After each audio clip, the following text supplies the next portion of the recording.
Hello everyone and welcome to the FPL Cougars show. I'm Chris. I'm Kieran. And today we are previewing Game Week 23. Only 16 game weeks to go now as we count down. In tonight's show we'll be discussing each upcoming game week fixture, predicting the potential key players, differentials and clean sheets. We're going to talk captaincy, reveal our team's planned transfers, as well as our weekly edition of the Cougar Cub Picks. Before we get into the show, just wanted to take a moment to say thank you to everyone who's been watching and supporting and commenting on our videos this season.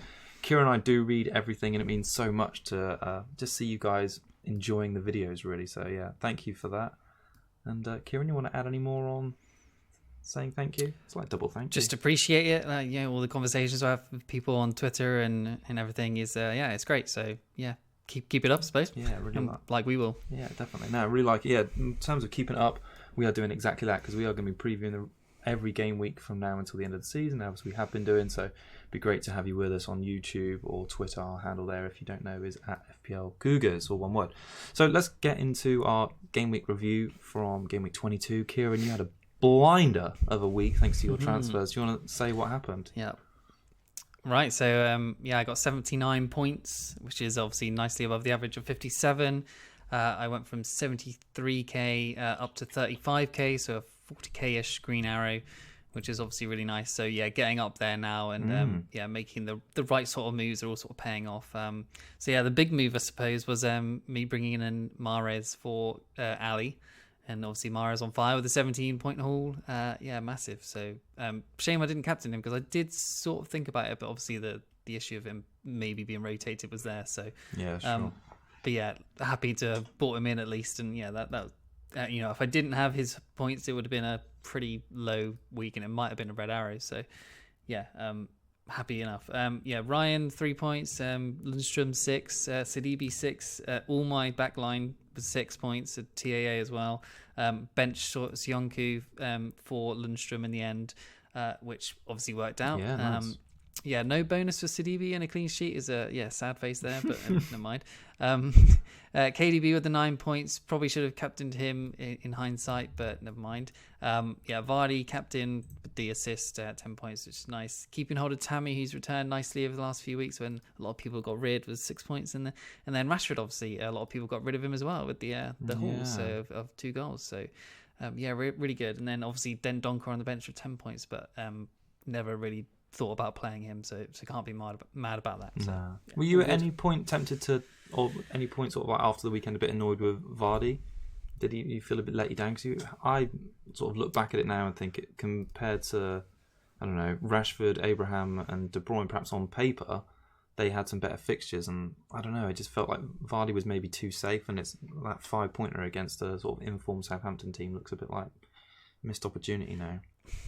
I don't know. It seemed to me like it was probably always going on Vardy, so I can't really be mad about it. I wasn't going to captain Rashford. Obviously, I did loads of times over Christmas, and then I was saying I was probably pushing my luck with captaining him too often, and that's why I kind of took the vice off him at least this weekend and didn't want to captain him because he was looking kind of poor. But I'm fine with Vardy. It's still a captain return, so it's fine. Yeah, no, it was a good week for you. Well, great week really. And by comparison, I mean I hit 1 point over the average with 58, and I had a red hour again. I think it was like maybe a 20k drop from 589 to 611. So we're just in the mire of thousands of players, and I feel like my team is so template at the moment. Even if I have like a half decent captaincy, I'm not really moving anywhere. So I'm hopeful that the triple captain and the free hit are going to come into the fore in these double game weeks. But otherwise, unless I start taking like some risks, I don't see how I'm going to get ahead of these people in front of me. So just to put into some context how bad my captaincies have been, because I had a little look back. So the 2 weeks, people know I got rid of Trent over Christmas for Salah. He scored 32 points in 2 weeks, which is only 2 points less than my last 6 captaincy totals combined, which is pretty bad. And how I'm always banging on about I'm going to captain KDB this week, and I never come through. The only week I did do it which was last game week, I think, against Everton, was his only blank in his last 7. So I just feel like the luck has not been on my side, and that's probably contributed to me tumbling because I've lost like 300k places since the Christmas Eve games. So it's not had a good run. It's just a massive indicator that captaincy is a huge part of this game. Yeah. To get anywhere, you have to land your captaincy. Yeah, definitely. Sometimes playing it safe works, and then sometimes you need to look for the fixture plus the form, and maybe just gamble sometimes. Yeah, definitely. No, I feel like I'm going to have to do that a bit more between now and the end of the season, but not too much that I don't want it to go really bad. But have you set yourself sort of any end of season target now that you're 35k? Well, around the 200k-ish mark of you around sort of December, November sort of time, I was thinking like 100k, 50k would be the target, but hopefully now I can get 10k. I've never really stopped wanting to get 10k, top 10k. So yeah, that's hopefully the target. And I think I could be able to, because I surged up the ranks last season with all the chips in the chip season. So hopefully do it again. See, now I think I'm just going to try and set my sights on this not being my lowest ever rank. So I think in my 12 seasons, my lowest has been 166. So I think if I can get back to that, which is still 50 points away, which is quite big between now and the end of the season, then I'll be relatively happy. But yeah, there's work to do. Stories of people getting 13, 14 weeks of green arrows in a row and getting from 1 million up to 1k. So yeah, it's doable still. So yeah, difficult, but doable. Yeah, you're right. Anyway, let's talk less about us and just praise the manager of the week in the FPL Cougars mini league. 111 points, massive. So it was Basura FC, Alexander Law. 111 points, as you said. A game week rank of 1183, which is obviously great. Overall rank of 261k now, up from 833k. So Wow. that triple digit is massively propelled him. And he's 564th in the Cub League, so getting up there at least. Nice. Obviously must have been way behind before. Trent Lundy 6 each, Matinho is 6, which is a nice little differential. Richarlison on the 10 points with the bonus. Martial 8. Mahrez obviously bought in. I assume he bought him in this week. 17. KDB as well. Aguero captain obviously with the 40 points. That's nice. And then Vardy as well. And he only has one Liverpool, which is TAA, which is a bit of a surprise, I suppose. So that's probably why he's got that triple city, hasn't he? So and it obviously paid off this week. Nicely done. Yeah, I like it a lot. And then I was just going to say, top of the Coup Cub League now is AA Hadino the Cop. 74 points this week and 1,387 total points, which is 505th overall. So nice awesome. One. Yeah, there's been quite a lot of change at the top of the FPL Cougars mini league recently. So hopefully some of those can. I mean, to be around the top 500 is great. So if you can push into that and cement your place, maybe push towards the top 250, that'd be quite exciting for our league. Yeah, love it. Yeah, well done. All right, on the Cub side of things, Kieran, I think I blanked, didn't I? Yeah, you went for pretty much one of the only Watford attackers that didn't score this week or get a return in Jerry D, who had Bournemouth away. He got 2 points, obviously. I went for Willian, Burnley at home for Chelsea. It was 6 points with the assist, I believe it was. Nice for that. Totals wise, so I'm on 60 now, which is a nice catch up with the last 2 weeks of you blanking and me getting returns. Yeah. And you're on 63. Nice catch up, 3 points behind, all to play for there. And January wise, I'm on 11 and you're on 3. So I've got a decent-ish lead there in January. So nice one. Yeah, all right. We've still got a couple of game weeks to go in January, I think. I've got to try and I think I blanked every week in January in the Cubs, so I'm going to try and pick something a bit safer this week. All right, let's talk about the game week coming up. We've got starting with Watford against Spurs on, I think it's Saturday morning, this one, or Saturday lunchtime. I've just popped our sort of lineups on screen now. I mean, instantly, you and I both got Vardy captain and De Bruyne vice bar. Perhaps we'll talk about that in more detail a bit later as we go through the fixtures. On the Watford side of things, Keek, they've had a bit of a revelation under Pearson, haven't they? They look like a proper team now and out of the relegation zone.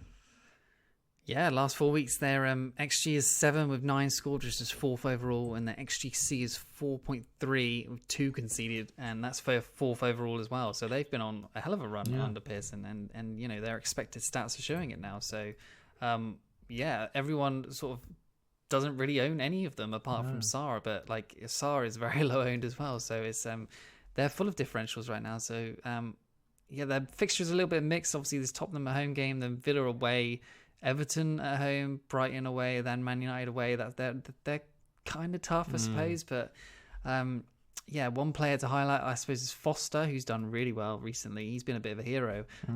Yeah, 4.9 million, 3.6% owned. He's had 3 clean sheets in his last 5 games. Yeah, just some saves he's been making has been absolutely incredible. And he usually averages about 1 save point extra a week.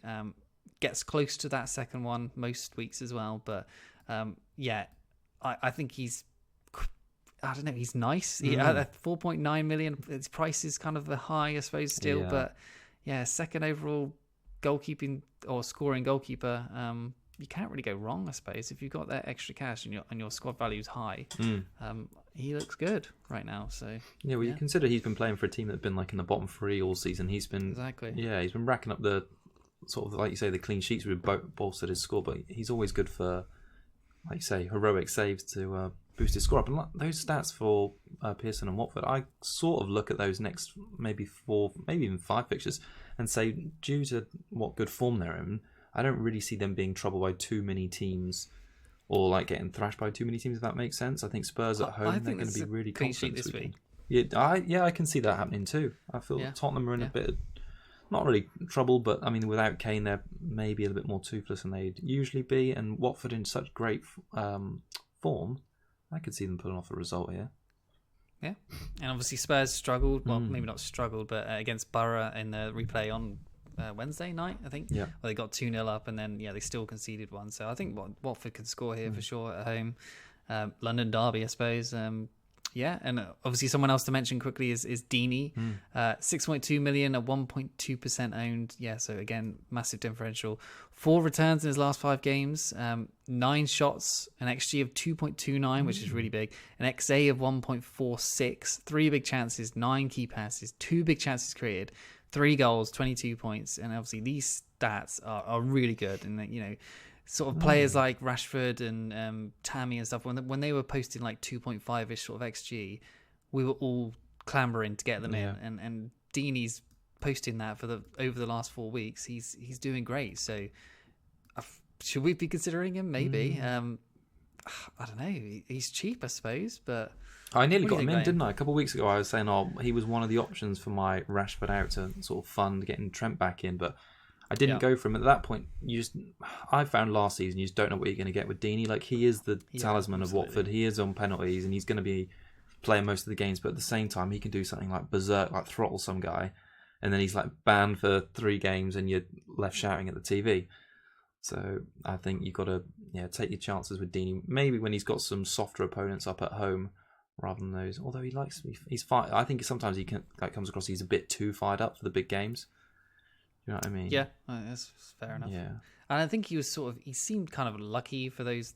That it was sort of a rebound for his second goal, and he got it was a penalty in the other game in the last. So, his returns maybe not sustainable, but he's posting big chances and getting big XG. So maybe it is. I don't know, going under the radar at the moment. Yeah, I mean, I can see the Spurs side conceding at least a couple to Watford this weekend. I think Watford have scored at least 2 in their last 3 home games, and I don't know, Spurs have looked, they look better against Liverpool, but Mourinho set them up to be defensive. I don't think they can. Did they? Well, I thought they looked a bit more compact in the highlights I saw. They limited Liverpool. I thought, Liverpool probably could have scored a few more, but I thought they defended fairly well, and just don't see, I don't see a clean sheet here for Spurs, and I do see Watford breaching that.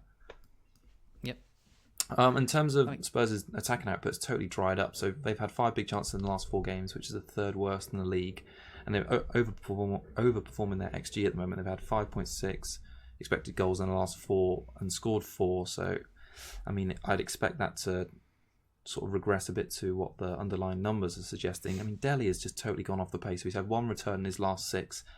I think you did well to ship him on when you did. I imagine it was quite a lure to hold him for that Liverpool game, and then because they've got Norwich up at home next. But some of the numbers he's been posting up, XG of 0.78 in his last 4 and 0 big chances in that time as well. He seems to totally sort of regress back to his Pochettino form. I should have sold him the week before I got rid of him as well, because obviously he blanked against Southampton away, I think it was. Southampton, yeah. So good fixture on paper, like this one is a good fixture on paper, but I just can't see him doing anything. So yeah, and obviously I managed to get the right person in. But if I'd gone for Maddison, who was one of my choices as well the week before, he would have got me that 11 points like you got.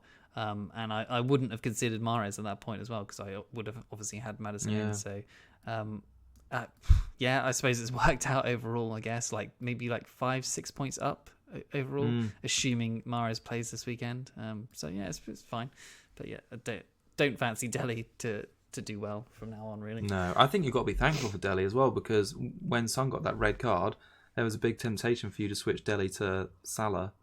And I did that rather than going to Delhi. I think you got 2 returns before that time. So yeah, he did well for you there. Well, it was Son when Son went out. I was considering Son to Salah, so I bought in Delhi. That's when I got his 8-point goal, few bonus, and then his 2 blanks in a row. Then I decided to get rid. Yeah. So in its first game back, Son had 4 shots against Poole. He dropped a little bit in price, but not a lot. He had that red flag on 9.8 million. His ownership's dropped way down to 6%. Do you look at these upcoming fixtures with after Watford? They've got Norwich, Man City at home, and then they go away to Aston Villa and Chelsea. I mean, he had in his 5 games prior to his red card, he had 13, 10, 2, 12, and 2. So he was sort of like establishing himself as a viable captaincy option in our teams and at a really good price. Is he someone you sort of wait and see in how he does this weekend, and maybe he could be welcomed back into your team maybe after Liverpool's double? Yeah, maybe. Yeah, he wouldn't come in until after the double if I was going to get him, but I don't think the fixtures are that great anyway. So yeah, I think I can afford to wait and see with him. If he does anything in the next 2, then great. Then he's got obviously Man City, like I said, which not expecting much. Yeah. And then after that, their fixtures aren't great either. They got Wolves at home. Yeah, the Burnley away, I suppose is all right. Man United at home, like I don't know. Yeah, they're a bit mixed, aren't they? They are mixed. All the way to the end of the season, they're mixed. So he could be a differential, but yeah, I'm not sure at the moment. No. One player. See what January transfer window brings as well. If there's anyone like Bruno, maybe. Yeah, maybe there's something happening there. I thought I'd just mention Oreo before we move on as well, because I mean their XGC has been 4.9 in the last 4, and it has been 5, so it's been bang on what they're expected. They're not looking great from a defensive point of view, but Oreo is looking great going forward. He's still quite low ownership at 6%, 5 million now. He had 5 key passes, that 1 big chance created in that game against Liverpool. He's had an expected points of 19 in his last 4 games and only got 7. So, I mean, it feels like the way Mourinho's been playing him, he could be a good source of points still. So, yeah, if you've got him, I'd be tempted to hold at least for these next 2 Warwich. Warwich? Warwich is like a combination of Norwich and Watford. Warwich, yeah, great. Well, there's keep for Warwich. Someone in the next game who I will suggest you possibly moving on to, okay. If you want to get rid of him. But yeah, I was just going to say that Tanganga guy as well. He's played 19 in the last 2, obviously in the cup as well. 4.0 nailed, maybe. Yeah. I mean, who knows? But Jose hasn't really in the past loved younger players, so yeah, I guess we'll see. But yeah, he looks like if he plays the next few, could be nailed in a really cheap way to replace Rico or Kelly or whatever going forward. Yeah. So. No, I like it. All right, Arsenal against Sheffield United, because we talked about Watford and Spurs quite a lot then. So yeah, obviously Sheffield United won this fixture 1-0 earlier in the season. Mousse scored. I don't know. Sheffield United still keeping it tight on the road, under 2.5 goals conceded in their last 6 games on the road. Obviously, they amassed a clean sheet or got a clean sheet at West Ham or at home to West Ham on Friday night. How do you see this one going? Do you think Arsenal are sort of going to bounce back from their defeat at Sheffield United earlier in the season? Or I'm genuinely not sure what's going to happen here, because I've currently got Lundstram benched. What do you have? Do you have him starting? I've got Lundstram starting. Aubameyang being banned has sort of tipped my thinking on that, but still, I do think Arsenal have got the capability to score at home against anyone in the league on their day. But Sheffield United have been good on the road this season. Yeah, but I mean, in my team, I would have no idea who I'd bench Lundstram for. That's the problem. Maybe Soyuncu again. But anyway, so yeah, Arsenal, their XGC is 4.56. Oh, sorry, XG 4.43, 5 scored, which is 14th overall. So if Sheffield United, their XGC is pretty good. then this might just all look like it could be a clean sheet for Sheffield United, to be honest. Arsenal looked good, have looked good. They've looked better defensively for sure, but they're not scoring loads still under Arteta. So and with Aubameyang out, Lacazette has only had one return in 7 weeks. This could be the sort of it could be a Sheffield United clean sheet, or maybe I should just play Lundstram because of his ownership. I thought it was mad. He's amassed 100 points now. So Wamby totaled 120 last season, so like a respective 4 million defender. I think he's going to easily cruise past that 120. Which at the start of the season, people saying who's the better 4.0 defender from the last 2 seasons. Everyone was saying Wamby, but I mean Lundstram just keeps exceeding our expectations. Do you assume he's still nailed on? Obviously, he got taken off at 65-ish minutes last week. I think so. But do you think that's anything to read into? Nah, I think he's been taken off a couple times before 90 this season. I think he just had a bad game last week. Yeah, I mean, I think it was quite early on in the season that Lundstram got taken off. Maybe 65th minute, I remember, and everyone at that time was saying, "Is he going to be benched from now on?" But I think Wilder's been pretty consistent with his team lineup, so I'd expect Lundstram to come back in for Arsenal. Arsenal. Sure. Okay. The player possible Aurier replacement, as I mentioned, is Kolasinac. Obviously, we've mentioned him before. He's 5.2 million and 0.6% owned. So I think he's been overlooked by the whole game, to be honest. Nobody's really owning him. So as we said, I think a couple of weeks ago, he's mentioned in the same breath as Aber and Laka as a sort of attacking option. And the defence is looking a lot more solid at the moment. Obviously, they did concede against Palace, but they were solid up until they conceded. And I expect a few key sheets to come for Arsenal, and I think he could be a good purchase.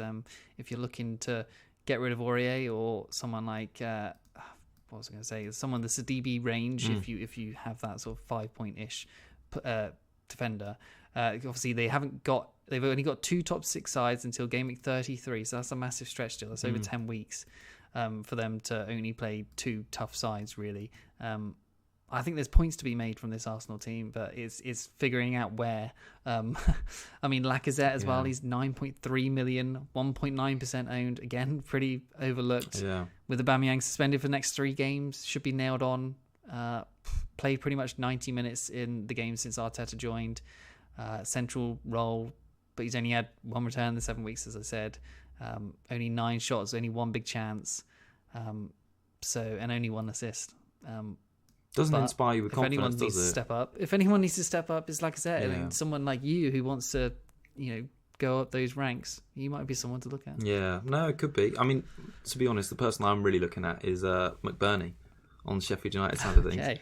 Now, honestly, for Sheffield United have got a couple of mixed fixtures in the short term. While we're talking about strikers, they've got Arsenal, Man City, Crystal Palace. After that, they've got home games against Bournemouth and Brighton, 2 teams who are typically this season not very good on the road. And Kieran McBurney, 5.7 million, right? He's only started 3 of the last 5, but he's had 3 big chances, 7 shots in the box in the last 4 appearances, XG of 1.3. And Kieran, this is the key part, owned by 0.2% of managers. So think of the 99. Are you serious? Think of the 99.8% of managers who would play in this game wrong, you and me included, because we don't have McBurney. No, you're right though. It's differentials like Lacazette and to a lesser extent McBurney, who I need to be considering. But I mean, like you said, I need to see more of him. 1 return in 7 for that 9.3, I think it is. Price tag. Yep. It's a big investment in there, and you need sort of a guarantee of some better returns. So this weekend will be a good example. Can they turn over Sheffield United at home? You'd expect him with Aubameyang out that Lacazette is going to pick up the mantle a little bit. So he's banned for 3 games, isn't he? Sheffield United, Chelsea, and Burnley. 3 games, yeah. Okay. So just on McBurney, from 25 onwards, they've got a great set of fixtures. So. Yeah, I do like it. Crystal Palace away, Bournemouth home, Brighton at home, Villa, Norwich, Newcastle. That's great. I do like. Honestly, I wasn't saying it in jest as much as pulling up his stats because he has looked good. The only thing is, but the reason I looked into it because I saw the fixtures and I know Mousse had been favoured for quite a while and he picked up that injury and that gave others a chance. And it seems like Wilder at the moment is rotating McBurney and Mousse, so. Mousse started 2 of the last 5, McBurney 3. It seems like they quite often will sub for one or the other. and it just so happens that recently McMurdy's playing better when he's been on the pitch. What about McGoldie? No, less interested in McGoldie. Okay. Lundström. Anyway, so yeah, that's it's worth thinking about because it's a few three fixtures down the line, but Sheffield United do have a really good run, so I don't know, maybe Henderson. Yeah, let's stop talking about Sheffield United strikers because it's boring. Okay, all right. We'll move on to Brighton against Villa, a game with full of excitement because Villa love being involved in games with high scores. Obviously, on the end of a thrashing this weekend. How annoyed were you that Grealish didn't take the penalty? I was pissed. I couldn't believe it. I was just like, what is he doing? Like, he misses one and then he gets taken off it. Like, what is up with that? He's supposed to be a confident, leader of the team. He should be stepping up and taking that penalty when Wesley's out. I couldn't believe it. Yeah. He's meant to be the captain as well. Yeah, in that game that obviously would ruin the clean sheet for lots of people. And I obviously had that massive Mahrez haul. I was just like, come on, let's just have a Grealish haul as well for everyone that benched him last week against City. Like, this would have been perfect. Yeah. But not to be, I suppose. Nah, shame. All right, on the Brighton side of things, your transfer hasn't been updated because I haven't updated your latest graphic, but I believe you've made a goalkeeper transfer this week, haven't you? As of when I sent it to you, I hadn't done it, but I have done it now. Okay. So yeah, I bought in McCarthy for Ryan. I did it one night too soon because Ryan rose last night, and I would have gained 0.1. Ryan rose last night. He rose. Yeah. What? They looked like they were both close, but I didn't realise both of them. Well, only Ryan went up, and then McCarthy didn't. So I didn't get the 0.1, but never mind. Point value doesn't matter too much right now. No. But yeah, Ryan has gone, and McCarthy is in. So interesting. So what was your thinking behind that? Because Ryan's been quite a stellar pick for you this season. He's doing all right, isn't he? Okay, so yeah, he's 18% owned, up to 4.9 million now. He's the third highest scoring keeper, but he's only had... All right, I didn't even realise this because I've just thought he's been doing okay. He's only had one clean sheet since week 11. He's had 10 wipeouts in that time. Yeah. I mean, I don't know what I've been looking at because he's just been getting me like 2 or 3 points every week. But one save point on average, but not the heights of his early season sort of antics he was getting, where he was getting like 6-7 saves per game sort of thing. So yeah, I think possibly the right time to move on, even though their fixtures are all green/grey according to FPL into week 30. Not really. I think Southampton's sort of defensive stats lately have been so much better. Like they're on the up, whereas Brighton are kind of on the down. So yeah, I do sort of regret it, but it's been done to unlock the crucial funds for the double game week basically, and it's fine. I'm fine with it. That's all right then, as long as you're fine with it. Cause it's funny because I was thinking about getting Ryan in for these fixtures starting from this game week. And obviously people are because he's risen in price. But yeah, I think basically it allows me to not have to sell Rashford and to not have to sell KDB, because that's the place where if you're going double Liverpool mids, people are looking at selling De Bruyne or Rashford to fund it, and this has allowed me not to sell either of them, which I think is great. Yeah, that is good. All right, on the Villa side of things, it's probably only Grealish I want to sort of mention as a threat to Ryan's clean sheet points, because he's the highest scoring player for Villa in the last 4 game weeks, and the fact that Heaton is the second highest Villa scorer in the last 4 game weeks, despite only playing 3 of those, says quite a lot about the rest of the Villa team. 34,000 obviously Rage transferred him out after not taking the penalty, but he's had 4 shots in the box in the last 4 game weeks, 9 key passes, 1 big chance.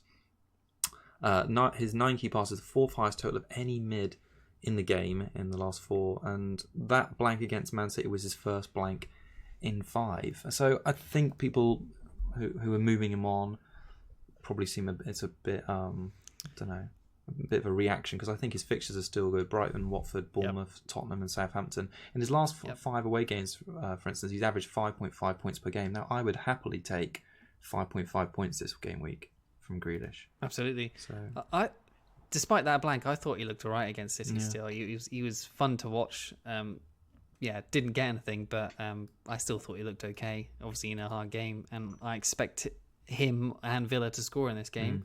Or maybe not him, but I expect him to be involved at least. So, hopefully they play like the 3 up top and him kind of just behind again, rather than the 2 up top, because that didn't really work as well against City. But play Trezeguet, start him, have the 3 people sort of rotating-ish, and Grealish should be involved. I say it should be high scoring, like in Grealish's points, but their XG has actually been quite poor in the last 4. So they've had an XG of actually 4 bang on, and they have scored 4 in the league. That's the 5th worst record. Interesting as well. I mean, the defence we saw have got absolutely pummeled and taken apart against Man City. They've conceded 15 big chances in the last 4, which is the worst in the league by a stretch. And even before that City game, the previous 4 had been the worst. So, yeah, Villa not looking particularly good at the back. So it might be someone like Mapai who picks up some points this game week, maybe. Yeah, I've got him down here. He's had 1 return in his last 5, so only 1 assist. It's just not great because a lot of people bought him in for some good fixtures. But yeah, he's got good fixtures short term and long term, I suppose, at the moment. But yeah, as we said before, he never really hauls. Even if you do have him, he only ever seems to get a goal. His XA is really low, so he never really. He's got 1 assist, but he doesn't really assist on average. But possibly a captain shout with a Villa's terrible stats defensively. But Villa are probably going to want to try and bounce back. I can't see. I don't know. I don't think Mapai gets too much here, honestly. If you've got him, I think play him, obviously, but I wouldn't transfer him in at the moment. Okay. No, I think that's fair enough. I'd want to see a bit more from him as well, because, like you say, they have had decent fixtures, and to only have 1 assist in the last 5 is not good.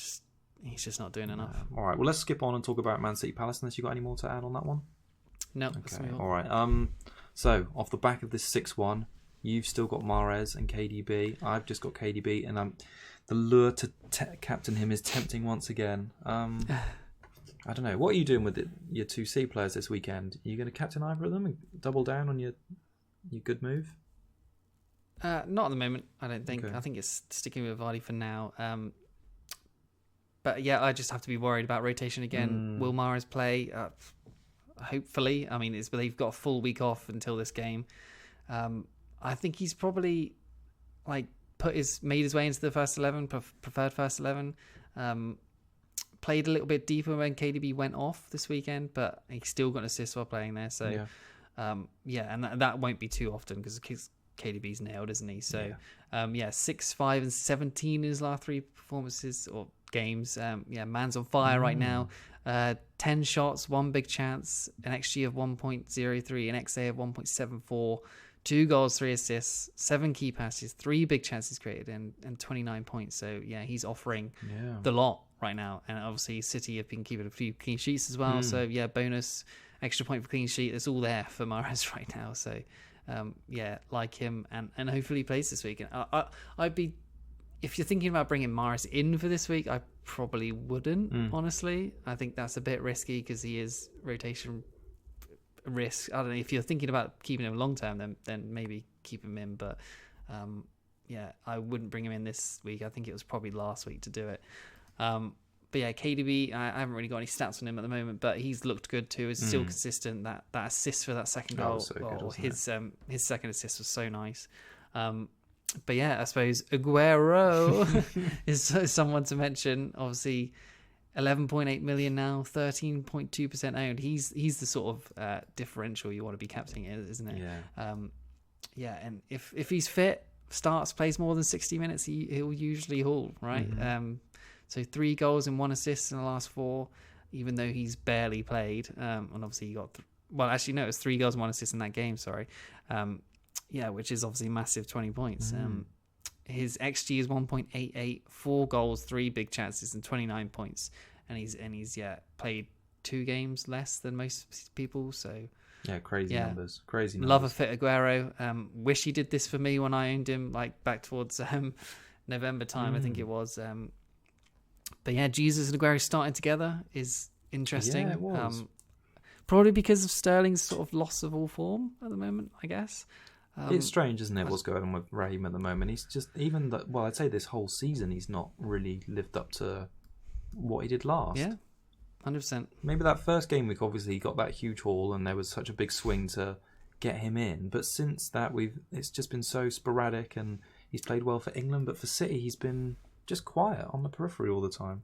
I mean, has he hauled since then? I think he's got like a goal and maybe an assist in one game, but other than that, he's not. I don't think he's hauled since then. I don't think. I can't remember, to be honest. But a big like, oh my gosh, I've missed out on anything. Double check. He's had he's had 3 other double-digit returns against Arsenal away, Wolves away, and Villa at home. Okay. But yeah, he's been fairly quiet. Yeah, and is Pep going to go like? Well, actually, I think I saw on Twitter the 2 times when City have really thrashed a team, like the 8-0 against Watford, I think it was, and the 6-1 versus Villa. Sterling's been benched for the whole game. So I don't know if that's something to take from that, and Pep might have seen that and been like, oh, hello, like what's happening here? But maybe it unlocks the players that are on the field when Sterling's not there.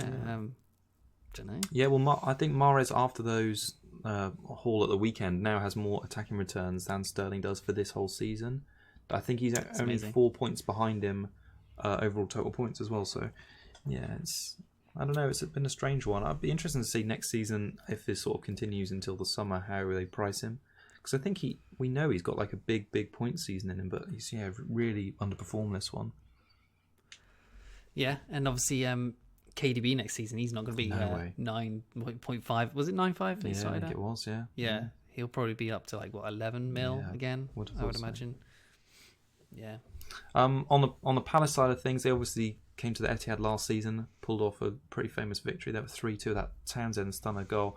I can't really see them doing anything too similar this game week. There's been over 2.5 goals scored in Man City's, I think it's 12 of their last 13 games at home. So yeah, I mean, they're just pretty imperious this season. I could see, despite how Palace can set up and defend, I do think City will break them down and win comfortably. I probably is the only one I wanted to mention because I'm looking for differentials. It's another striker. Kieran, I think the reason you're not winning the whole damn thing is because you've not had Andre Ayew in your team this season. I mean, yeah, maybe. So he's got 3 home games in the next 5 against Southampton, Sheffield United, Newcastle, away games against City and Everton, obviously. He's a maniac. Like, average of 6.5 points in his last 4 games, 6 shots in the box, 2 big chances, 5 key passes, and 2 big chances created. I'm trying to compare him to someone, right? He's basically a cut price Jimenez at the moment. So in last 4 game weeks, he's outscored Jimenez by 25 points to 14 and doubled his goals 2-1 and matched his assists. I think the reason I mentioned him is because I was quite interested in his assist numbers and link-up play. There's not many other strikers at the moment who are doing as well in terms of goals and assists as Ayew is. So he's offering both returns, and the fact that his numbers were really similar to Jimenez, but better than, like almost double than, I was pretty impressed. I think, like I've said before, is you own him, but you bench him most of the time and you miss all his points. So that's the problem with him. Next year, he'll probably be priced at like 6 and nobody will ever own him, to be honest. He's a strange one. He's a sort of like player you get like a notification of the Palace have scored, and you're like, oh, it's like literally no one owns any Palace players. I'm not worried about this, isn't it? There he is again. Yeah. I see him celebrating on Match of the Day. Right, you should get him. Yeah, we should. All right. Screw that Danny Ings guy. Get Ayew. No. Anyway, Norwich against Bournemouth is up next, and Kieran, I've got nothing to say about Bournemouth because they're letting me down. They're letting everyone down. I mean, I'm sort of like a partial Bournemouth fan. So to see them in this sort of slump is really depressing. So they've lost 9 of the last 11, and they failed to score in 6 of the last 8 in the league. And their XG is 2.88 in the last 4, which is by far and away the worst in the league. So yeah, Callum Wilson not had a shot on target since the start of November. I don't know, some abysmal form there, and I can't bring myself. And even Ramsdale was dropped. What? Tell you the worst thing as well is Rico was dropped. Yeah, maybe that was a good thing for Bournemouth, but yeah, Rico. Well, Ramsdale was injured, I think, but Rico's dropped as well. Yeah, but the reverse fixture was 0-0, so maybe start Rico this week. You're a bit worried about. I suppose Rico's rooted to your third bench now from now until eternity. Third bench for now, and if I ever need to get rid of him, then there's Lascelles at 4.2 now, who looks to be fit again. Tanganga, Williams. There's other 4 zeros that have come to fruition. Not a huge issue. don't think. But yeah, Norwich-wise, their XG is 3.88 with 3 scored. XGC of 6.48 and 8 conceded. To be honest, I think this is a 1-0 Norwich or a 0-0 again, to be honest. The only player to really mention is Camwell, because he's still 24.2% owned, which I think is... That's big, isn't it? Massive. I didn't think that it would be that high. But yeah, if you've got him, I think you probably want to play him this week, right? So 3 of his 4 hauls have come at home versus really bad opponents, and Bournemouth are obviously a bad opponent. I think people on Twitter are benching Rashford for him this week, which seems kind of mental. But yeah, Rashford plays Liverpool. Cantwell at home to Bournemouth. Yeah, I can see the logic behind it. Yeah, so 2, 1 and 10 and 2 in his last 4 weeks obviously isn't great, but yeah, 7 shots, 1 big chance, an XG of 1, an XA of 0.2, 1 goal of 15 points. Yeah, not great, but do you dare bet against him this week with 24.2% ownership? Yeah, great fixture, so I don't know. What would you do if you had Cantwell and Rashford this weekend? Because I'm sure people watching. You have to back Rashford. I don't know why you'd. Yeah, personally, I'd back Rashford, but maybe that's why I'm not in the top 10k. So. Yeah, well, Rashford got 9 points last time he played Liverpool, but now they're on this. That's true. They're on this crazy clean sheet run. Is it 6 in a row now? Yeah. So I think it's going to be difficult. But yeah, I can see the reason. I mean, if it was going to be ever like a set of 2 fixtures where you would do it, it'd probably be these ones. Bournemouth, the most out of form team in the league. Liverpool, the most informed team at home, and Norwich looking for anything. So maybe you'd do it. It's a combination of everyone having 3 at the back, and they've got no one else to play. Yeah. So they have to bench Rashford. There's the only person they can think of benching, sort of thing. Yeah, no, interesting one. All right. Any more to add on either of those 2 things? No, it's a boring game. It's a boring game. All right. Saints against Wolves. Semi-interesting because we've both brought in new Saints players this weekend. I might even bring in a second one because I'm thinking about a defender or their goalkeeper. But finally, Kieran, Danny Ings, he's in my team. I've got him. How funny would it be if he starts blanking now that you get him? He's dead to me again. Well, it wouldn't be funny to you. No, it wouldn't. Well, how long have I said I'm going to have him in my team? Since the away game against Arsenal, said I was going to do it, and for every game week since, it's just not happened. And now, finally, I'm in with hundreds of millions of other people, 24% of people, which is what, 8 million players? So it's 2 million other managers have Ings. Great, everyone knows about him now. And he's 6.8 million? I got him before he rose on Sunday, I think. Just have a guesstimate. If you bought him in the first time you thought about getting him, where do you think I don't want to think about it. I don't want to think about it because I would have capped him a few times as well. I think he's got about 70 or 80 points since that game week now. So I had a look at this earlier, right? So I said I wanted to get to 166 was like my worst ever. That's 50 points ahead of me. So if I'd had Ings, there's let's just say for argument's sake, there's 70 points there. Yeah, you'd be up. I'd be up around that sort of area. You'd probably be in the top 100k. Yeah, maybe. Yeah. Well, anyway, enough about that. Okay, so I mean, I've got sort of the stats down for him. So while we're on talking about Ings, so obviously 14 goals this season, joint second overall, which it's Danny Ings we're talking about here. Nobody expected that at the start of the season. No. Getting pretty hard to ignore, right? Obviously, you've put him in. 24% is getting up there. If he continues to soar, he's probably going to be on the Vardy, KDB up to 50% owned sort of thing.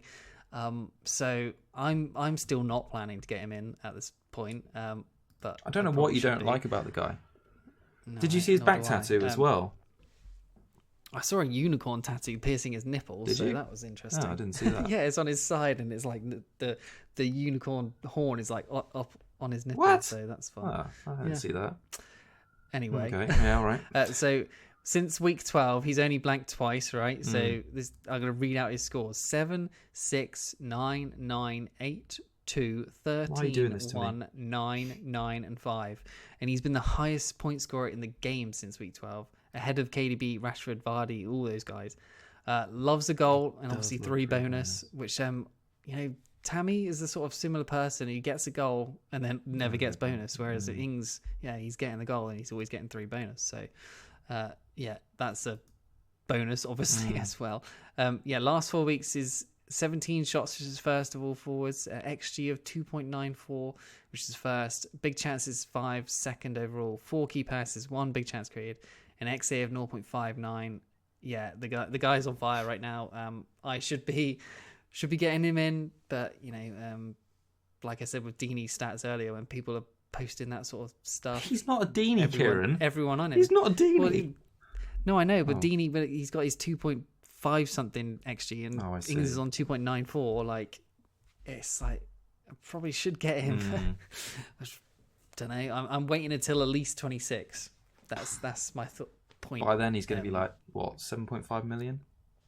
We haven't had many game weeks this season where people triple rise. That used to be quite a popular thing to happen like 2 or 3 seasons ago. But yeah, I don't know. If Danny Ings is, he could triple rise. I think it's like you say, those after that Liverpool away game, they've got Burnley, Aston Villa back to back, and I think if you're not owning him for them, Kieran, you're going to be crying because he's looking good. I might even captain him this weekend. So Wolves, for all their good talk about their defensive record, they've conceded 6 goals in the last 4, which is the 4th worst in the league. Interesting though, right? So that's a pretty bad stat. Interesting on the flip side of that, they've only conceded 19 shots in the box in the last 4 game weeks, which is the 3rd best in the league. So Ings' bread and butter typically has been shots in the box and like pouncing on defensive mistakes. That's been like how he's been getting his goals.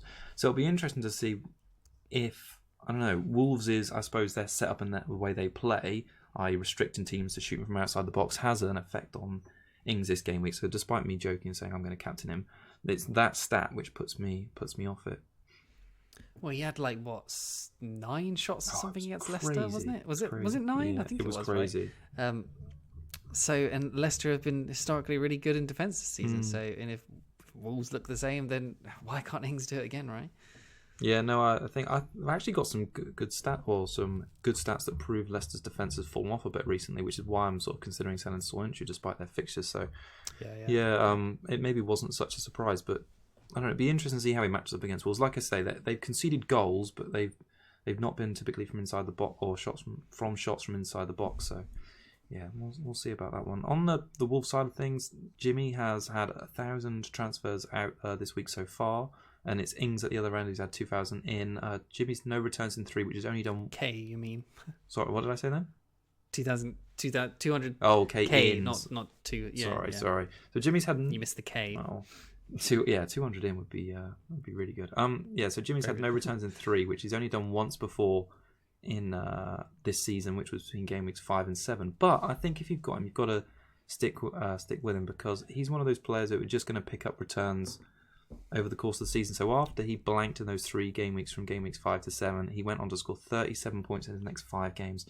Admittedly, the fixtures this time round are a little tougher because they've got Southampton, Liverpool, Man United.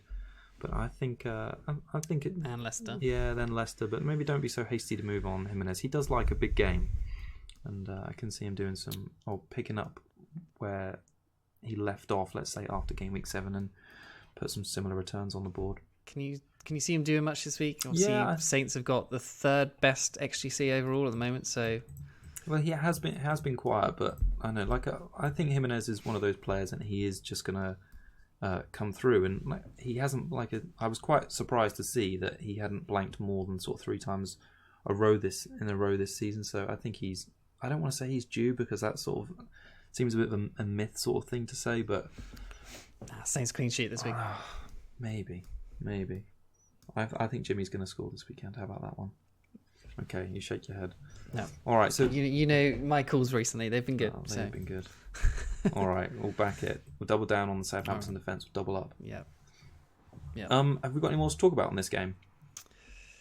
Obviously, mentioned McCarthy before I brought him in. And obviously, their XGC is good. And he's... I think if he had started the season, he would be up there with goalkeeper points, despite obviously all their sort of crap form to start with.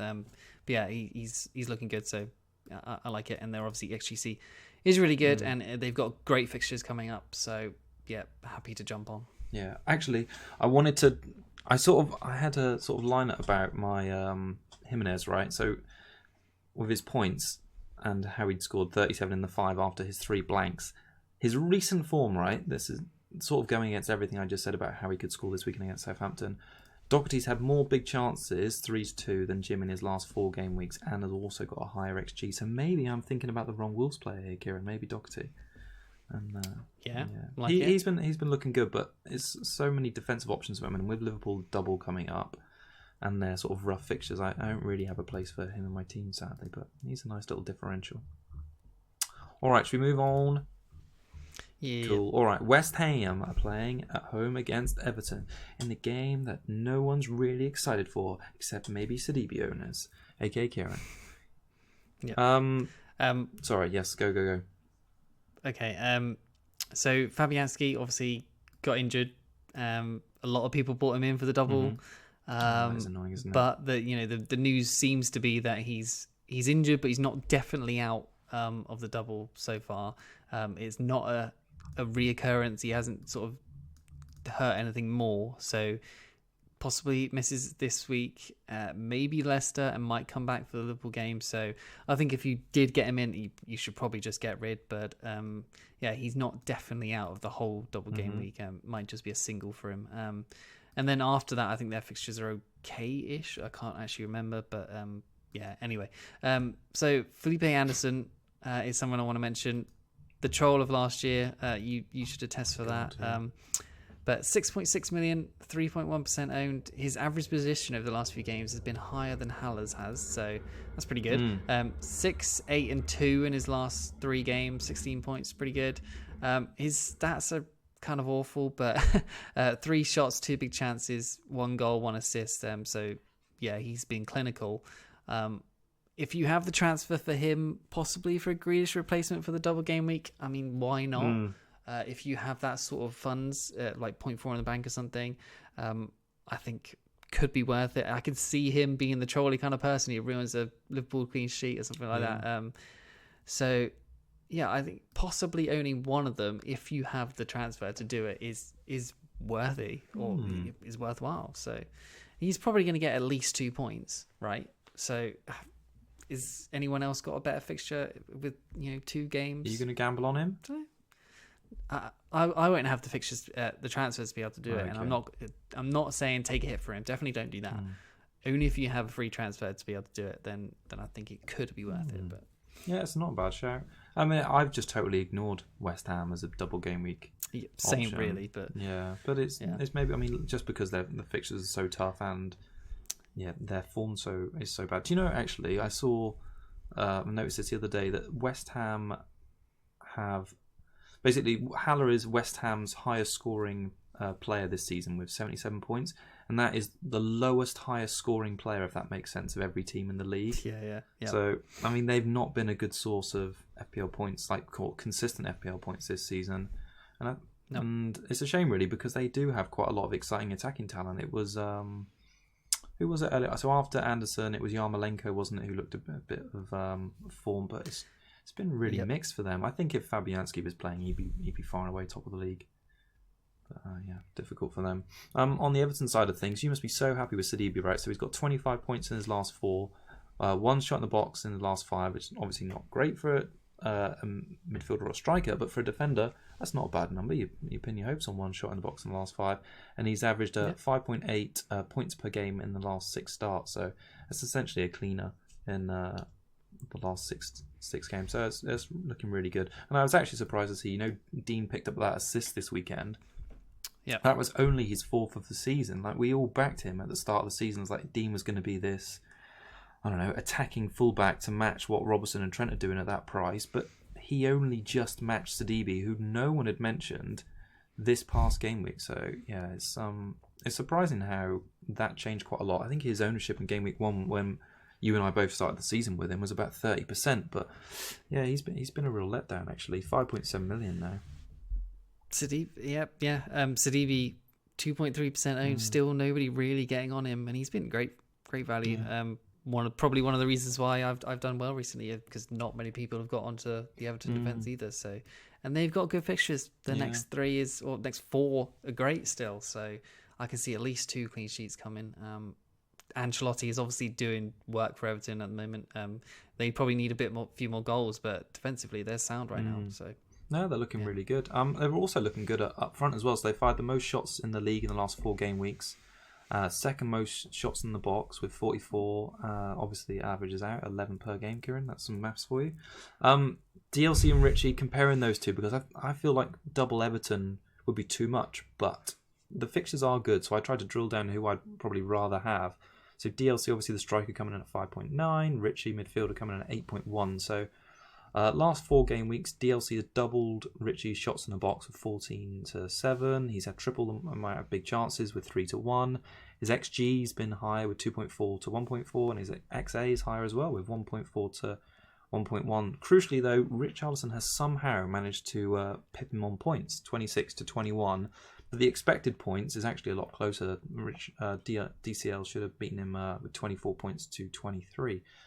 So I think seems to me it's quite a clear winner that you'd rather have DLC for the value, and the underlying stats are a lot better. Plus, he's more of a differential. I think because Richarlison's heftier price, he seems to be more of a, like, I'd say people are looking into him because he looks like he might be a bit more trusted. Like you're putting your money into an asset you can back, because he's got double the ownership of Dominic Calvert-Lewin, 13 to 7%. So yeah, I think DCL looks good for like you say, the next 4 or 5 could be a good option. Yeah, agree. Yeah.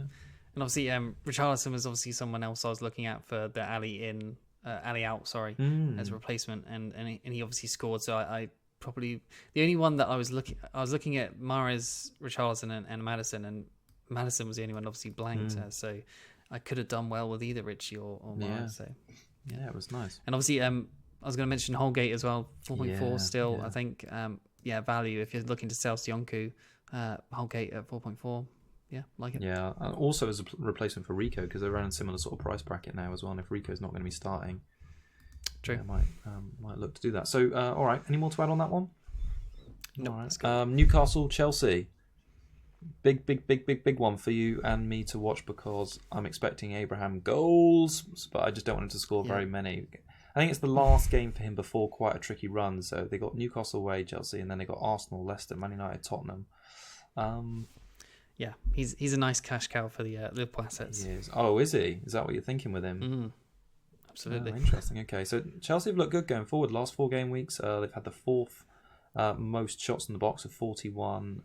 Slightly underperforming their XG as well. They've had 6.8, only scored 6. And Newcastle have conceded the most shots on target of all teams in the league in the last 4. So, yeah, perhaps I should have kept him a week longer. No. Yeah, I'm happy to keep him this week for sure. And obviously, they look better away than they do at home. That Burnley win was probably a bit of an outlier for them at home. So yeah, I expect Tannery to get one, hopefully an assist as well. But Newcastle obviously been good at home, haven't they? Lascelles back in the defence is obviously going to help them too. So I don't know really what to expect in this game. I'm just keeping him for just hope more than expectation here. I think the numbers are good though. So he's 4th best for shots in the box in the last 4 game weeks. XG of 1.93 and has had 2 goals. So that's pretty on target. He is being outperformed stats wise by both Ings and my new main man, Ayew though. So 3 returns in 3 for Abraham after blanking in 4 consecutive ones. So. He could have had so many goals in that last game, though. Yeah. He had a few big missed chances. So I think if he just starts sort of putting those big chances in, he could be, golden boot potential. But he's not one for bonus either, is he? Like you were saying earlier. No, I think that's part of the reason why I don't ever captain him. Like I look at Vardy because he doesn't have many shots and he's very accurate, so that's good for bonus. Same with De Bruyne, assists obviously and passes always good to have.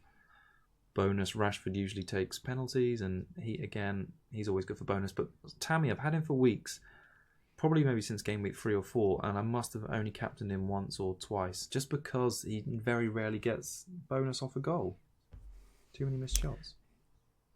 Yeah, I'm looking now, and when he does average, he does seem to get. It's only recently he hasn't seemed to get bonus from goals. So Obviously, in week 15, he got a goal and assist, got 3 bonus. Week 12, he got a goal. Goal and a clean sheet. Obviously, that doesn't matter, but yeah, got 2 bonus. Week 11, got a goal and assist, got 3 bonus. Week 8, 1 goal, 2 bonus. So yeah, maybe we're making that up. I think it's only recently he hasn't got the bonus. So that's maybe when he was blanking. I don't know. I've just been put off him, but the sort of the general feeling with him is I can't trust him to get a big haul in a game and captain him. Yeah, I agree. So, I think he's been nice to own because a lot of people have jumped off over the last few weeks, and he's been returning, but not massively. But I think, with those fixtures coming forward, I think it is the time to move on, especially for me. I'm happy to move on. Also, do you want to? I also just want to give you some more praise for highlighting FPL last week because you said he was looking good. He's now got 4 attacking returns this season, so the same as Dean and Sadibi. But 2 of those come in the last 2 game weeks. 33 points in his last 2 games. And looking good. Should have made him a cup pick. Should have made him a cup pick. You should have done. All right. Anything on the Newcastle side of things to talk about? So the man, the myth, the legend, Almiron, 5.8 million, 0.5% owned. He's had 10, 2, 2, 2, and 8 in his last 5, plus another goal in the FA Cup. And I think he scored again last night. Is he finally becoming an option? Probably not, but his joint points of the last 4 weeks is higher than Sterling. So there you go. Really that's sad, something to mention. But right now there's 15 injuries in the Newcastle squad. So they're bare bones. But a few of them I think are due back. But they're struggling. So hopefully a Chelsea decent win with Tammy involved. Oh, yeah. Anyway, all right, enough about Tammy the better because otherwise I'll be sad. Burnley against Leicester. Now, obviously Leicester's loss against Southampton was a bit of a shock, but looking at the numbers, they haven't actually been doing too well on the underlying stats in the last sort of 3-4 game weeks. So maybe we could have expected it, especially with Southampton's upturn in form. So actually 4th worst for XG in the last 4. And they've not been good on the expected goals conceded either. 7.8 in the last 4, and they have conceded 7. Is it time to get rid of sort of the pricier own assets in Pereira and maybe Soyuncu if you got him late for, I don't know, players who are looking a bit more affordable? Maybe Southampton, maybe Watford. I mean, well, not this week because Burnley's XG is 19th overall. So you're not expecting Burnley to score this week, I think. But so Soyuncu, fine this week, I think. Well, I don't know. They conceded 12 big chances in the last 4 game weeks. I know they played Liverpool and Man City in that time, but that's the 3rd highest of a team in the league. Obviously, Danny Ings was like ripping them to shreds, playing like prime. I was going to say prime Nicholas Anelka. Let's go with prime Nicholas Anelka. I don't know. I could see like a Wooden Barnes double up here, Kieran, and some sort of like jumping high five celebration. I mean, there's no way you're not playing Soyuncu this week. There might be. Might trade him out for Stevens of Sheffield United. Oh, wow. Okay. I'll give you a bit of insight to my transfers next week. Soyuncu's head is firmly on the chopping block for Robertson. And sure. I can even take Rico out. I've got the money for it, but Soyuncu, I'm just like, why bother if I'm going to play with 2 Liverpool defenders for a while? So anyway, fair 1 enough, clean sheet, 7. Anyway, so what were we talking about? Burnley, Chris Wood and Ashley Barnes doing celebrations high five. But you don't back them this week. You think it's going to be a Leicester win? Yeah, I think so. I've got literally nothing down here for Burnley, honestly. Only 2 goals scored in the last 9 weeks. They've conceded 10, which is in the last 4 weeks, 18th overall, basically bottom for all or both expected stats. So Burnley right now, I think you need to target them for goals. You need to target them for your defenders' clean sheets. They're looking rough right now, and Dyche has got a job in his hands. Yeah, the fixtures are fairly sticky too as well. Quite looking forward to owning Rashford against that Burnley defence, game week 24. While some people sort of transfer him out to again Liverpool players. Oh yeah. Vardy, so consistent captaincy choice now. I had a little look back. He's only blanked twice in his last 13 games, and they were both against Liverpool. So despite me complaining at the top of the show that he only got me 5 points, at least he is being consistent and a trustworthy armband wearer. You've locked him in. I'm on him as well at the moment just because it looks safe up against a really poor Burnley side. I doubt there's going to be much wavering between now and deadline on Saturday morning. You know, I'm so getting tempted by Mahrez. I don't know why. Just during this recording, I'm getting tempted by Mahrez, but I think I'll keep it safe on Vardy. I think a lot of people are probably going to put him off him this week because of his blank, and I think probably a lot of people are probably selling him because of their form has not been great. But you know, that's dangerous business, and I think goal and assist for Vardy this week. I can see that easily happening. I hope so. All right, well, should we move on and talk about the 4 p.m. Sunday? Big one. Liverpool. Yeah, big. At home against Man United. The only team they've dropped points against this season. Ole's heroes that day. 1-1. It should have won multiple goals to nil in that game. Manchester United. No, I'm jesting. That's my Man United hat on. It's surely going to be another Liverpool win to nil, isn't it? Nah, it's Bruno Fernandes's first away game against Liverpool. Straight in, scores a hat trick. Liverpool then go and lose the league from there. God. Yeah, it's going to be a Liverpool win, right? Especially at Anfield. Like United did it at home at Old Trafford. At Anfield, not so sure that United can do much. I think United could possibly score one. Even with six like cleaners on the why bench? I've still. Yeah, that's got to come to an end soon, hasn't it? Like, I suppose it has. They're not going to have clean sheets forever. Like goals are like one of the obviously the hardest things to score, but you know that's what teams aim to do the most of, that, isn't it? That's football. But yeah, I think Rashford, Martial, they've looked good at the moment. Greenwood might start. I don't know. I think he's looked good at the moment too. So I think the front three are looking decent. And yeah, I can see a break goal, counter goal in the 80th minute to ruin the clean sheet. I think that's possible. Yeah, well, I mean, my fingers will be crossed for that. I think it's been interesting how well Martial has sort of been doing the last 4 game weeks, and he's been going under the radar, I'd say, somewhat. So he's actually outscored Rashford in the last 4. He's had 4 big chances in those last 4 games, 2 on the expected goals. 2.2, sorry, in expected goals, and he's had 4. So he's outperformed that quite a lot, but he's actually the second best of XG of all mids in the last 4, second only to Mane.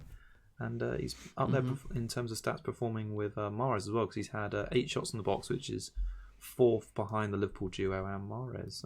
Only 13% ownership. I think he looks really good. It's just, their fixtures are a little mixed. I kind of fancy that Burnley and that Wolves game and Watford at home, despite their recent upturn in form. But I don't know, it's difficult at the moment. I mean, you're going to have shortly double Liverpool, so to downgrade one to Martial could be an option if it all goes Pete Tong for you.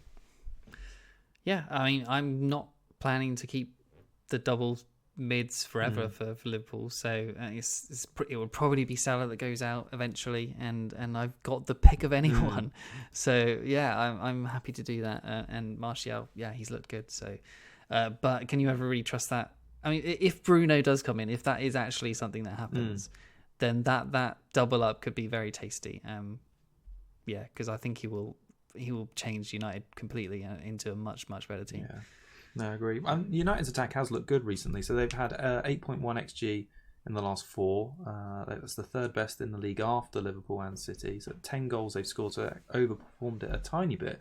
But I think they've looked really exciting going forward in recent games. Rashford, obviously, he's been United's second best performer in the last 4. 29 points. Martial's 33, and he's actually outperformed him in terms of XG with 2.8 to 2.2. So, like I say, both of them are fairly reasonably priced at the moment, and offering good returns. Are you thinking of selling Rashford at any point? No, I think he's just going to keep. Yeah. He's just going to keep ticking along. He's like the 3rd, 4th highest scorer in the game. I think he's just going to continue. So I don't see any reason to sell him. No, not at all. And also, I feel like I need to start trusting him more with the armband, because he's having such a great season. He's so important to United, and he's good on bonus. I think for that home game against Burnley, it's a shame it's the Liverpool double game week, but I think on any other game week, that's the sort of one I'd be looking at captaining him for. So yeah, I do think Rashford's going to sort of continue on from now until the end of the season. He's already surpassed his best ever tally, I think, isn't he now? Quite comfortably. So yeah, happy to own Rashford and maybe think about the double up with Martial. Okay, so Liverpool, XG is 8.42 with 8 scored, which is second, and that's a big thing because obviously their XG has been a lot lower than their sort of XGC for most of the season, and they're sort of like getting up there of being one of the top teams for XG as well as XGC. So obviously their XGC is obviously first of 0 conceded. It's at 2.04, way ahead of the second place, which is like 3-ish. So yeah, clean sheet is probably possible and likely here, but you know, we're backing Rashford to possibly ruin that. But yeah, the clean sheets have got to come to an end at some point. But it'd be nice if they could kind of keep one this week possibly, and then bring it into the double game week with possible hope of 2 clean sheets. That'd be nice. But yeah.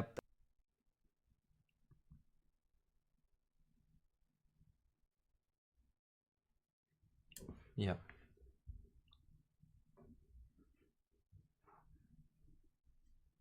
Robbo with 31, Mane with 28, and Salah with 24. So 2 defense is above. But season wide. So so last 4 is only an indication of, I don't know, I guess form, I suppose, but you know, it can flip at any point. Season wide, the points per 90 has been Mane at 7.7, Salah at 7.4, TAA at 5.7, and Robbo lagging behind at 5.1. So at that point, the double mids are on top. So and points per 90 away only, right? Because obviously these 2 double game week games are away. They got Trent at 7, Mane at 6.73, Robert at 6.5, and Salah at 5.7. So, take your pick, really. I think all of them are good options. It's just whatever works for your structure. For me, it works best with the double mids, and I'm more comfortable going into that with Salah and Mane. I think I'm still going to have a balanced team moving forward, and I can downgrade him or one of them at any point for anyone else. So I'm happy. I'm seriously considering. I think I will be putting the triple captain chip on one of them this week. That double, undecided which one, but I'm kind of looking at triple captain Trent at the moment because he's the last 4 weeks he's on top with the points away. He's on top. Season wide, he's only just behind the 2 mids. So I like him. That could be. I mean, people triple captain Dunk for a double game week last season. I mean, you only need 1 clean sheet, and you triple that. That's you're getting up to 18 points plus a couple bonus, plus his appearance points, plus possibly 1 assist or maybe 2 in there, maybe a goal. There's whole potential there for Trent. That's for sure. I think from owning them, it's going to be more fun to watch Mane and Salah in a double game week. I think if you intend to watch both of those games, seeing the attacking returns come in, because you know it's a double, you know you get those 2. I think probably the boring choice, which I'm probably going to do, is having, which sort of is my thinking is based on the form recently, is all the clean sheets is to go Robertson and Trent, and I will probably play it safe on triple captain on Mane. Yeah, to be honest, a lot of people are probably going to triple captain Mane, and if I don't and he scores well, and that's probably going to hurt me if he scores well. That's something to consider. Actually, I think Mane is probably the less likely of him and Salah to sort of be subbed as well, because Salah has been subbed recently, and I felt the effect of that in that Leicester game, and obviously when Mane's still been on the pitch, he scored. So Mane does usually play a 90, and I'm just keen to watch them this weekend, because I think this game is going to be the last one we get to see them all in action before the double. And it's always a good indication of who's in form or not. So it could define the season either way, to be honest. But I just hope I'll come out on the top. And obviously their fixtures afterwards are fantastic still. So I can easily get to double defense after this week. I think going into double game week with double attack is way more fun, because I could just downgrade to the double defense for single game weeks after that. So fine. No, I'm pretty set on the double defense. It's quite interesting how everyone's going with it. I'd see very few people who are thinking about Firmino as an option. So, I mean, I think he is an option, but I wouldn't captain him. Hard to. No, I wouldn't have the faith in him. I think from the numbers you've brought up, it sounds like I wouldn't have any sort of qualms about triple captaining any of them, because I think they're all going to do well. I mean, Liverpool have been playing so well this season. Didn't they break the record as well for the most consecutive top flight games or 20 and Yeah, at the start of the season, 21 games, 20 wins. So I think any of them are going to score in the doubles. So yeah, I think you'd be pretty happy. Can't go too far wrong with a triple captain in 24. Agree. All right, captaincy this weekend. Let's really wrap up the show. I think it's going to be Vardy. Bearing in mind how bad, what they called Burnley have been, and how consistent Vardy's been, then I think it's going to remain on him. Yeah, it's probably Vardy for me, or if I'm feeling spicy, then I might stick it on Mahrez, but probably not. Yeah, I like it. All right, Cougar Cub picks. Who are you going for? You go first. Right. I'm gonna you go pick first. the man who was bigging up quite a lot earlier, Dominic Calvert-Lewin, because he's owned by 7%, and I've sort of been looking at him for a while, thinking, is it this week to get him? And I nearly traded out Rashford for him, but anyway, he's my Cougar Cub pick up against West Ham away. Okay, I was going to go to Lacazette, but I think possible clean sheet for Sheffield United, I suppose. But so I'm going to go for Callum Hudson-Odoi. I think he's due another run. He's looked good in his last few games. So 0.6% owned, Newcastle away. I think that's a decent shot. All right, let's just do a backup because I'm worried that Callum has got the tendency to get benched at the drop of a hat. Okay, so backup, just do Lacazette. Okay, backup. I'll say backup. Richarlison, double down on it. He's just under 15% at 13, so we're okay. Nice. Right. Clean sheets. You obviously said Sheffield United, maybe. Well, the ones I got down here is I think Watford might get one against Spurs. I'm not sure, obviously. Everton probably against West Ham, and then Man City I think should be nailed on for one against Palace at home. I think Norwich and Saints, my two boring picks this game week, but I think they both could do it. Bournemouth, just woeful. You were saying Jimmy's going to score. Yeah, but I was, and now I've sort of changed my mind after reminding myself about that Doherty big chance. McCarthy, let's go. Yeah. 6 points in the bag. We'll see about that. Have you got any more to add? What were your transfers other than Ings? So I've done Ings, and I had two free ones. So I'm tempted to either do Pope to McCarthy or Rico to I forgot his name, Stevens. And then I've still got enough cash or Holgate, sorry. And then I've still got enough cash in the bank to get rid of Soyuncu next week for Big Robbo. Okay, so you don't need two transfers to do your triple Liverpool. No, I'm already sorted for that, which is good. Makes a change. Cool. Yeah, and yours, you've only done one. Did you have two? I do have two, yeah. I'm just doing the Ryan to McCarthy. Rolling the next one to do spoilers for next week, because the plan is Tammy to Greenwood, and then Mahrez up to Salah. Okay, all right, interesting. All right, so 4-4-2 for a while. Yes. Okay. All right. We'll see that in its full glory this time next week. All right. Thanks everyone for joining us. This wraps up our Gameweek 23 preview show. If you've got any questions, just pop them in the box below, and Kieran and I will try and answer them as best we can, or just give our opinion. Tweet us at FPL Cougars if you want any more chit chat.